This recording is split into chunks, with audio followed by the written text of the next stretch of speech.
G'day. It's Ben here from Pumped on Property today. Now, I'm just driving down to meet a client in Brisbane, Fiona, and I thought while I'm on the road, we could have a bit of a talk about what it is that you're going to achieve in 2020. Now, I know this might feel like a while away, and you're like, Ben, it's just the end of 2019 or it's just the start of 2020. I haven't even had a chance to think about this yet, but for me, and for all people that are goal orientated and people that are looking to achieve something in their life, short term, medium term, long term, it's an important exercise to spend half an hour or an hour once a year thinking about what you'd like to achieve in that year so that you can determine your destiny and you can determine where you end up. Now, for me and for you and for everybody else, what you want to achieve in the next year really comes down to what's important to you in your life and what you can do in the next year that's going to make the year after that and your life in 10 or 15 years significantly better than it is right now. Now, the first thing that I always do when I'm thinking about my goals for a new year or for the start of a year or the middle of a year is to really break my life up into my core values, because it's nice to write a list of goals, but it's even better to link those goals to things that are important to you. Now, for me, like I've talked about before, I'm super interested, or my key value is my family and spending time with my family and my friends. Another key value for me is financial freedom, or creating choices in my life so that I can have the choice to spend time with people I care about, to do things that I care about that are meaningful for me, to look after my health, to travel the world and to help other people. And then my third key value is really around health, whether that's mental, physical, spiritual, and just my overall well-being. Now, when I sort of break up my goals, let's say that you've got a blank piece of paper or the notes on your phone open in front of you now, and if you're listening back to this, I'll give you the way that I set my goals up, and then I'll talk a little bit about how you can do yours, as well as what my plans are for the next year, just to give you some ideas or maybe some motivation to get your shit into gear and get it going on, because 2020 is the start of a new decade, and at the start of every new decade, you get to wash away everything that's happened up until this point, realign with what you want to achieve, and then get out there and make it happen and have some fun and be present and be the best version of yourself in the new year. So for me, on a piece of paper, I effectively write, I work top to bottom on a page, but you might work left to right. I write family, I write wealth, and I write health. And effectively, they're the three different headings on my way down the page. And then I used to set crazy amounts of goals. Like I used to have 20, 30, 40 goals for the year, and it was just so overwhelming and so draining. And I was so focused on the next thing I was doing that I was never fully present, and I was never showing up as my best version of myself, and I was never celebrating or enjoying what I was doing because I was so focused on the next thing. And that works for a while, but that's like pushing a rock up a hill, where it's far easier to be pushing the rock off the top of the hill and allowing that rock to build momentum. I don't know why I'm talking about pushing rocks. Sounds horrible. At least I'm not talking about hurting animals anymore, which Chris, one of my clients, used to say I was always skinning a cat or killing two birds with one stone. So anyway, I diverge. Then what I do is I think about each of those three areas in my life, and I sort of visualize what I would like my life to look like 12 months from now, and how I would feel happy, content, and how I can go through the year looking forward to things, but knowing if I actually achieve those things or do those things in the new year, that my life will be exponentially the year after, 10 years from now, and my children's life will be better because of the legacy and what I'm leaving for them down the line as well. So let's have a look at, for example, the family area of our lives. That's your life, that's my life. Now, for some of you, and for myself included, especially those of you with children or partners, a good quality life means spending time with those people you care about, or your extended family, or if you've got family overseas or in different states, spending quality time is the absolute thing for me. So, quality time for me means, prioritizing time with the people that I care about on a weekly, monthly, or throughout the year basis.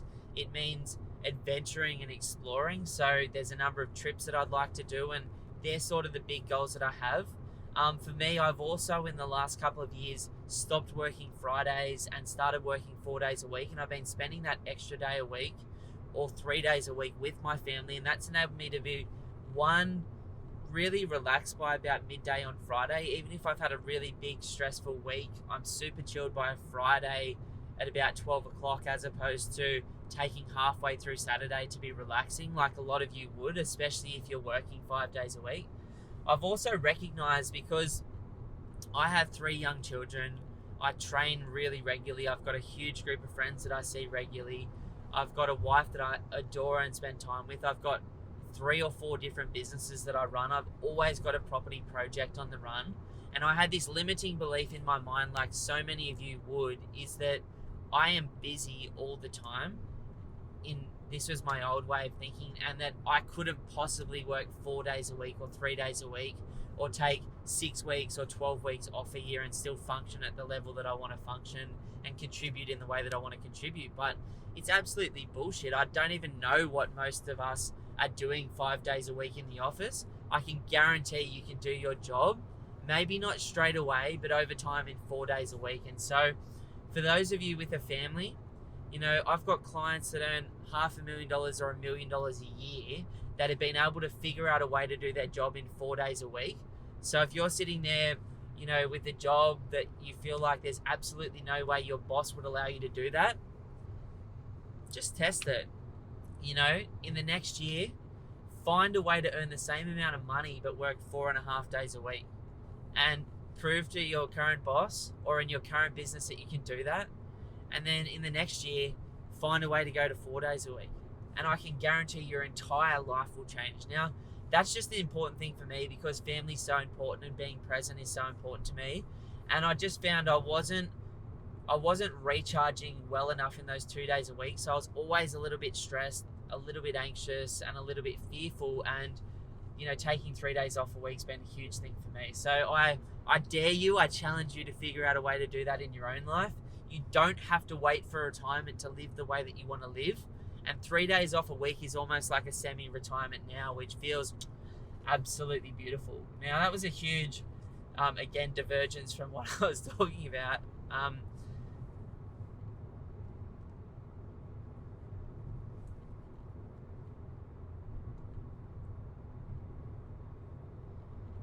So sit down and think about your family life, and think about, you know, would it be more holidays in the next year, or more time off, or being able to drop your kids at school or pick them up from school? Would it be cutting down your work week, or would it be taking a job that still pays you the same without as much pressure, or a culture of constantly being there for no fucking reason, just being there because that's what everyone else is doing around you?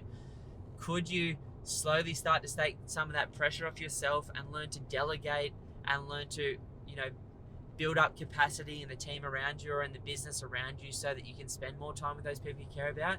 Does it mean booking in that trip that you've been talking about, or taking 5 or 6 weeks off a year, maybe a couple of weeks off unpaid this year to spend time with the people you care about? Or, you know, going down to 3 or 4 days a week and, you know, really recharging yourself? Or if you run your own business, taking on a couple of less clients a month to take that pressure off yourself, or getting rid of those clients that give you that pain, you know, that 20% of people in your business that you just can't stand working with, and making space once those people aren't in your life to interact with people that you love, that share your values. You know, what would make it meaningful for you? Could you coach your kids' teams? Could you be spending more time with your children? Could you be more present?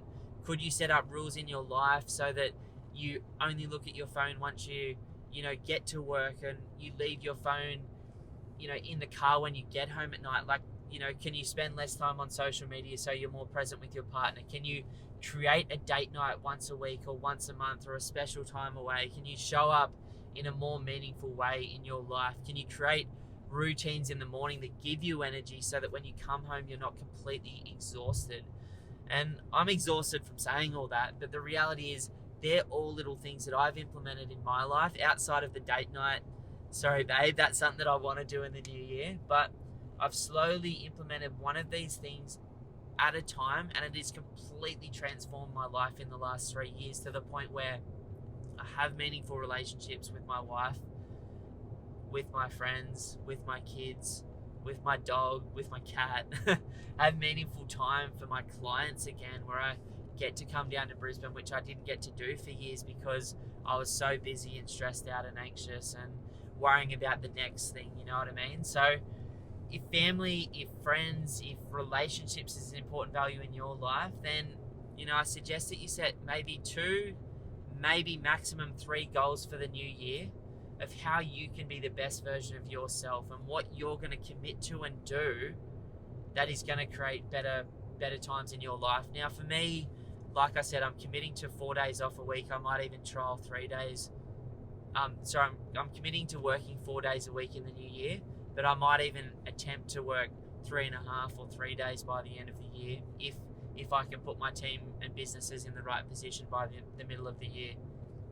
I'm going to, I've been really slack with holidays with the family in the last 5 years because I've been setting up the business. So we've got a trip over 2 or 3 weeks down to Sydney in January that I'm very excited about.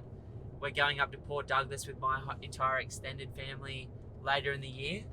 And then I'm going to plan on going to either Esperance or up to Darwin, and then maybe across to Bali with the family. Now, that sounds like a lot of stuff, but the combination of those trips is really only 4 weeks off over the entire year, which there's absolutely no reason why, anyone can't do that sort of thing. And then lots of weekends away in the van and just being the best version of myself. I was catching up with a client called Reese, absolute legend in Melbourne, earlier last week, and he sort of was telling me, like, he's got this sort of rule when he gets home, or on his way home. And I was talking to another client about this, Drew, another absolute legend, and he sort of said when he gets home or on his way home, he thinks about how can he be the best version of himself for his partner.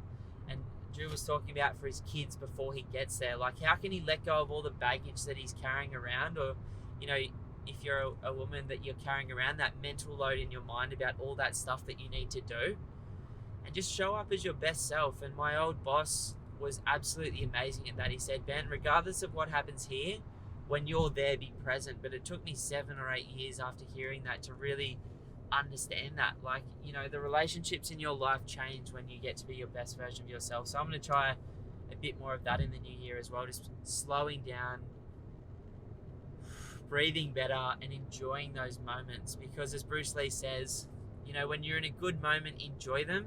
And when you're in a bad moment, know that it's not going to last forever, because these moments are always temporary in our lives, and pain doesn't last, neither does happiness. Now, the second important thing to most of us, if you're not already financially free, is work, contribution, creating better choices, getting fulfillment, and hopefully, leaving this place better than it was before you were here. And so for me, that is business, that is businesses, that is creating financial freedom and choices in my life. But what does that look like for you in the next year? If you're working in a job that you hate, what does that mean for you in the new year? Are you just going to put up with it for another year and be exactly where you are right now? Or are you going to create change? And if you don't want to create change in the environment by changing jobs or careers, then can you create change in your own mind so that the way that you see things is different? Can you show up more positively? Can you go that extra mile? Can you be that person who's that linchpin in that incredible book that Seth Godin wrote, Linchpin, where you can become that indispensable person in your team that gets paid more, that gets more responsibility, that gets to contribute in a higher way because they're indispensable to the environment they're in? If you hate what you're doing, can you start a business in the new year? Can you start in a new career? If you hate the career you're in, but you're getting paid so much money, why not start studying part-time at night like so many people I know have done, and slowly transition into that? If you've had that idea to go into business for yourself for years, why not try it part-time on the side? Like I started Pumped On Property as a blog without any clients, without being a buyer's agent, just at night writing articles, because I absolutely have a passion for property and for helping people get educated to stop those people making a mistake. Now, I wrote that blog for 2.5 years before anyone ever even reached out to me. You know what I mean? Like, 3 years before I went and got a license and actually was able to do what I love now. And I didn't even know it was going to be a buyer's agent. Like, can you be doing something in your work that's your passion? Can you be setting a goal that you can implement this year? You know, maybe you love your work, maybe you love your business, or maybe you're just content to stay there for the next 5 years because they're paying you a shitload of money and you've fully got it down on lock now. You know, is this the year that you can start investing? You know, if it's stocks, if it's crypto, if it's currency, if it's gold, if it's commodities, if it's property, you know, if it's whatever it is for you, businesses, if it's property, if it's the index fund, if it's investing in someone that you believe in, can you figure out a way this year to start creating a passive income or start creating equity or to start have something working for you like Robert Kiyosaki talks about in Rich Dad Poor Dad outside of your job or your business to enable you to become financially free? And just know that it's not going to happen in a year. It's not going to happen in 5 years. It's going to take you 10, 15 years to get to where you want to be. And that's even if you have a focused plan and if you're earning great money with great savings in the bank, let alone getting started, you know, from scratch right now. So these things take time. And for some reason, no one in our society has that patience, you know. No one has that plan or that longer term perspective. But I promise you, if this is the year that you get those things in place, everything can change for you. Now, I've had a big year. I've finally sold off the last property that I needed to get out of my portfolio that didn't make sense to my current strategy. I've got my beautiful home, which I've renovated. I've completed my first Airbnb project, which is doing very well at the moment, and I'll potentially, if it continues to do this well, look to doing something like that again in the new year. You know, I've got a property that I'd like to knock over and rebuild a 4-bedroom home and a 2-bedroom granny flat on, and I'd potentially like to grow my portfolio by one more property on top of that that's just more that safer, longer term set and forget dual income with great long-term potential for capital growth. Now, a couple of properties in a year isn't a big deal unless you're just getting started, and if you are just getting started, it's not a big deal. Property is super simple if you've got the right plan. And if you're looking now or in the new year to help get that property plan together or to get some different ideas, I'd love to offer you a one-on-one strategy session. Just jump over to www.pumpedonproperty.com, click a free strategy session in with myself or my brother Simon, and let's talk about where you are and where you want to be. But, you know, again, if it's your year next year, you've already set a few goals for your family or for your friends or for your travel, like all of those things are intertwined. Set a couple of goals for financial freedom. Set a few goals for your financial life. Maybe it's a savings goal.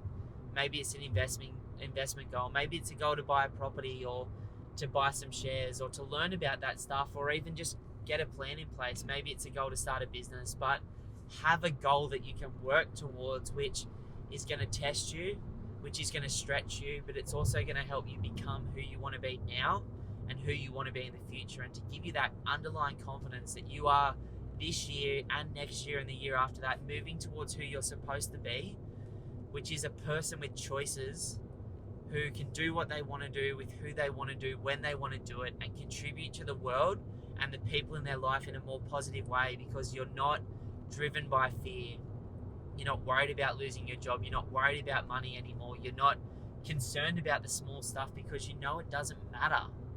What matters is being present, contributing, adding value, achieving things in your life that are important to you, and living your values day to day.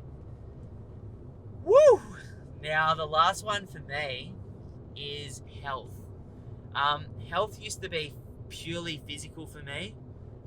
When I was single, it was all about having some arms, having a good back, having some abs, and looking the goods for the girls that I was trying to chase. You know, that got me my beautiful wife, but I don't even know why I'm talking like this. I suppose I've got one of my good mates from Sydney staying at my house at the moment, and he's kind of made me remember some of the old days a little bit. These days, for me, it's completely different than that. Physical health is important but it's only important because it enables my mind to feel better, it enables my spirit to feel better, and it enables me to stay in flow and to not go insane in life. Like there's so many different ways that you can live, but I think keeping yourself in flow is a good thing. So think about what it is that you want to achieve in your physical health. Maybe you want to run a marathon or do an Ironman or something crazy like that, or maybe it's just as simple as, hey, I just want to get to the gym or get a personal trainer a day a week, or maybe I want to start walking or start doing Pilates or yoga or weights, or maybe you're not feeling great about yourself right now, which is completely cool. Like there's so many periods of my life where I haven't felt great about myself physically, and that's meant I've had less energy, I've had more anxiety, I've had more stress, I've lived with more fear. Like maybe this is the year where you just start eating a bit better, go for those walks, meditate, read more books, whatever it is physically that makes you feel good. Maybe it's going organic if that's what you feel like you need to do, or reducing your footprint on the world, or eating less meat, or whatever it is that is meaningful for you and your health. I think mental health, after going through the last 3 years that I've gone through, which was just filled with anxieties and stories in my mind that weren't even real, and if you're going through anxiety or depression right now, I highly recommend just going and seeing your GP, getting a referral for your 10 free sessions with the psychologist, and trialing a few psychologists until you find someone that can help you slowly build tools in your mind and your body that enable you to feel better, that when you're having a really bad moment or a bad day, you actually have a support in that psychologist, as well as a set of tools that you can rely on to help you start feeling better, that can help you take that critical self away from yourself, because we are all beautiful and we are all good enough. And we don't need to be anything more than we are, and we were born absolutely perfect. It's just we've let life catch up with us, or we've got stressed out from setting too many goals, or we've gotten beaten down because someone told us we couldn't do something one too many times, or you haven't been sleeping properly because you've got young kids, or you've been, if you're a woman, carrying that mental load of looking after your family, looking after yourself, looking after your kids, looking after your relationship, and trying to be fucking everything to everyone. But you can't be everything to everyone without being the best version of yourself. So, my wife's gone through that, where she completely lost her personal identity in the last 7 years because of having 3 young children, and, losing some of the relationships with friends, and not working in the same way, and, just so many things. Like, it's such a selfless thing being a mother, and she's slowly started to find herself again, and detach from what society said she should be, and just to do what she wants to do. So for me, mental health is aligned to physical health and spiritual health these days, and aligned to living the best version of my life, and also spending time with the people I care about, because it's all one, what I've found. But for me, in the new year, like, I'm looking to have a really good morning routine, because that sets me up in the best possible way. That means for me, some lemon water in the morning, at least half a litre of lemon water, generally hot, to break up all those fats in your stomach and stuff, and intestines that have been sitting there overnight, and kidneys. And then I'll have a celery juice made with a bit of apple in it, which is like alkalizes and cleanses your entire body. Read about it, whether it's modern science or whether it's 7,000-year-old Chinese text. People have been using this as almost like an elixir of life. Then a really good fruit smoothie, some nuts, some more fruit, and just keeping my digestive tract simple, so my body's not focusing on anything but getting the nutrients and the good stuff into and out of my system. And then I'll have good food throughout the day. My morning routine always generally starts with either yoga or Pilates or stretching. Then a cup of tea with my wife, and a nice catch up on the balcony, and some time with the kids. And then I'm, by 6:30, 7 o'clock, that's all done. It takes me half an hour, and I'm feeling amazing, and I'm ready to roll. I'm feeling limber. My mind's feeling relaxed, because the yoga forces me to breathe better and forces me to slow down. and that's a beautiful thing, and it's like active meditation for me. So, you know, a good morning routine might be something that helps you in the new year with your physical, mental, spiritual health. Outside of that, I think I'm going to continue to see the psychologist at least once every 2 to 4 weeks, just as maintenance. It's kind of like cutting your grass in your backyard. It grows again, and so do the little insecurities or the little anxieties or the little stresses in your life. And I've found from talking to someone who's objective, that enables you to see your own mind a bit more objectively, absolutely helps, or it's helped me. And I wish everyone could afford to go to a psychologist every week or every second week, because there's so much that we can all learn, you know. Or maybe it's your relationship's not where you want it to be, and maybe there's a bit of couples therapy or something like that, which is something that I haven't done, you know, but I think would be really cool. Like, I'd love to do that with Lisa, in some sort of, like, in the new year, I'd love to go to like a retreat with her where there's like massages and yoga and really good organic vegan food, and you know, we get to talk to couples therapy and spend meaningful time together in that way. Because, you know, after 7 years of children together and 11 years of being together, you know, it's just really nice to check in and refresh the relationship, and I think that's all a big part of health as well. Not going to talk about the other parts of health, but yeah. So wherever you're at and whatever's important to you for your year, I just truly wish you all the best. Take a look at that Jim Rohn goal setting stuff. You know, he's got an incredible video on YouTube, which is 20 minutes, which explains it a lot better than me. Like, he's the best in the world at that sort of stuff. So have a look at, or was the best in the world when he was alive, at goal setting, and his workshops been working for people for 30 years. Definitely works for me. You know, just take the pressure off yourself in this new year. Don't set too many goals, and align the goals to the things that are actually important to you. You know, travel, work, family, friends, starting a business, financial freedom, investing, whatever the big rocks are in your life that make you feel good day to day, contributing to others, volunteering, traveling. You know, why not, instead of setting goals that you're setting for other people or your past or your future self, you know, set goals that make you feel good, that make you feel inspired, that pull you towards where you're supposed to be in your own life. I just truly wish you all the best. Break it into categories, and instead of putting 10 goals per category, keep it super simple. You know, I use that SMART goal setting framework where I, you know, make them specific, I make them measurable, I make them achievable, I make them, I forget what R stands for, and I make them timely. I think it's realistic, but I'm not sure. And you know, the time frame is an important one, because it's too easy to start a year to set these goals and then to completely forget about them, and then to try and rush them at the end of the year, or to not achieve them at all. You know, if you're going to buy a property this year, you know, do what it takes to buy one, you know, which means getting a plan in place, getting a deposit in place, getting educated about the market, and then moving through your fear and your anxiety and your pressure, and just figuring out how to do it. If your goal is to get healthier this year, and figure out your version of health. You know, I've got friends who are like massive influencers globally on Instagram and YouTube, that their version of physical health is eating a 500 kilo steak 2 times a day with about a kilo of rice and being massive and buff.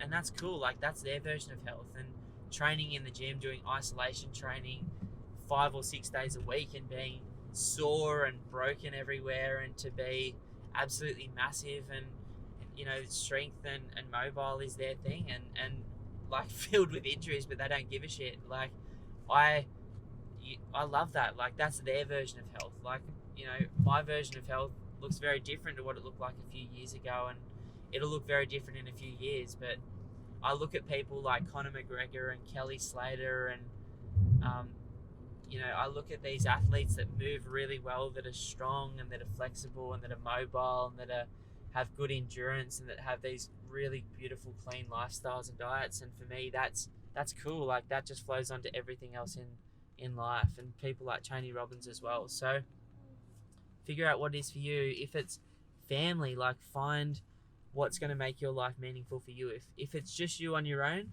then who is your family now? Is it your friends? Is it your extended family? Is it your immediate family? If you've got just a partner at the moment, like, sit down with them and create the year together. If it's, kids as well, like sit down with them and ask them how you can be a better version of yourself for them. Like, I have those relationships with my kids. I ask them what they want to do and how they want to spend their time, and they're brutally honest with you, which is awesome. And for them, it's so simple. They just want you there and they want you available. And availability doesn't just mean being physically present. It means being mentally present with them as well, and not distracted and not living in your head. So that's my huge rant. Good luck for the new year. I just want you to smash it.